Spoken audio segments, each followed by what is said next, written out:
Nigeria is a giant, but within that giant, there is a paradox that is tearing the country apart. We're talking about the North, a region that has dominated the Nigerian political landscape since independence.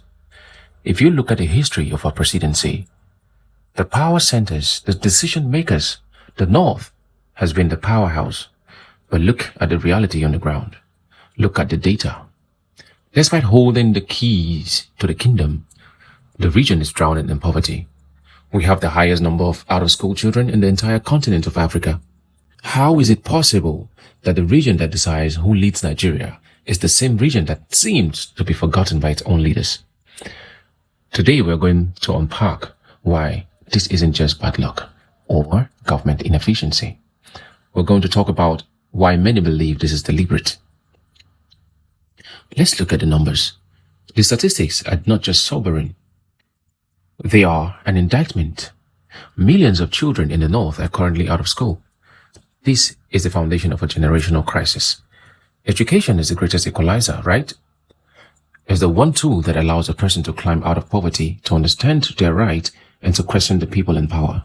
Yet, for decades, that tool has been kept out of reach for millions. When you have a massive population that is uneducated and economically desperate, you have a population that is preoccupied with the immediate need to survive. When you are fighting for your next meal, you don't have the luxury of questioning government policy. You don't have the time to organize. You are too busy trying to exist. This leads to the question that so many people are afraid to ask. Is this deliberate?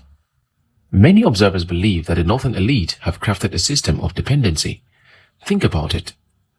If you empower your people, if you give them quality education, steady jobs and economic stability, they become independent thinkers. They become harder to control. They become harder to manipulate during election cycles. But if you keep them in poverty, if you keep them reliant on handouts, or if you keep them fearing that they will lose everything if they don't vote for the right person, you effectively own them. This isn't just about failing to develop the North. It's about a political structure that relies on the disenfranchisement of the masses to survive. It's a closed loop where power is protected by ensuring the people remain too weak to fight back. And what happens when someone finally finds the courage to speak up, just like VDM did? What happens when someone says, hey, the system is rigged against us? They are silenced. We've seen it time and time again. Anyone who questions the status quo, anyone who tries to liberate the youth or point out the flaws in the structure is often branded a troublemaker, a radical, or a terrorist. They use fear to protect the elite. They tell the people that person isn't trying to help you. They're trying to destroy our way of life. It's a genius idea to them. It's a genius way for them to, deflect accountability. They turn the people against their own potential liberators. But the era of silence is ending. Information is power, and today more people are starting to wake up. We are realizing that our political power as a region is meaningless if it doesn't translate into a better life for our families.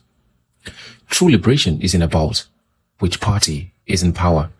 It's about demanding accountability for every child out of school and every resource that isn't reaching the people.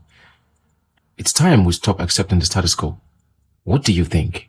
Is this system sustainable, or is the North finally ready for a new kind of leadership? Drop your thoughts in the comments and let's keep the conversation moving. Don't forget to like and subscribe for more real talk.